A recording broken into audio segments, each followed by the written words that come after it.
He used to burn me, sometimes with cigarettes, a lot of times with a coat hanger he'd heat up on the stove.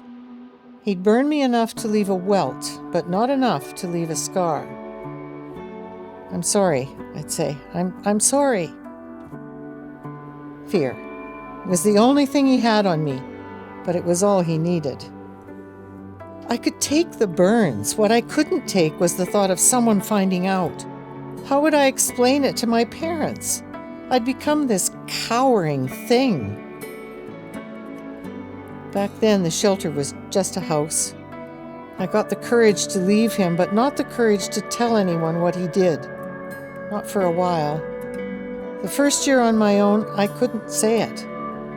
The only coat hangers in my apartment were plastic. The people at that house changed my life, not just because of the shelter, but because they believed in me. They weren't trying to hide me or protect me. They treated me like an equal. One woman, Joy was her name, always said, "Your past is past. You get to define your future." That took a while. When my granddaughter was about 7, she was at a Girl Guides camp, and she invited me to come for the songs and s'mores. I said, "What's s'mores?" She laughed. "You don't know what s'mores are?" She explained. "You take a coat hanger and untwist it, and then put a marshmallow on it and cook it over the fire, and then you put it on a graham cracker with chocolate. Yum!" I said, "Let me think about it."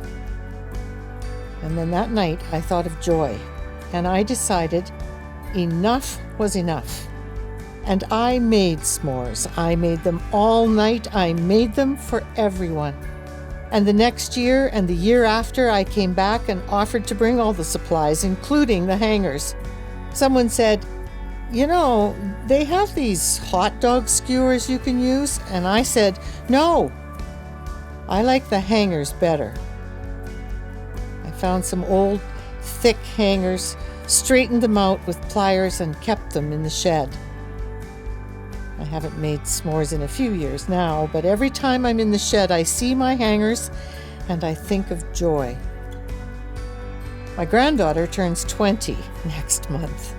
She's like every 20-year-old, equal parts certainty and doubt, and I love it. She is nothing but future. I tell her all the time how much I love her, and I talk to her about fear. I say, when you're afraid, you don't hide. Talk to someone. You come to me, because fear isn't something to hold alone. Fear is nothing to be ashamed of. And most importantly, fear is not love.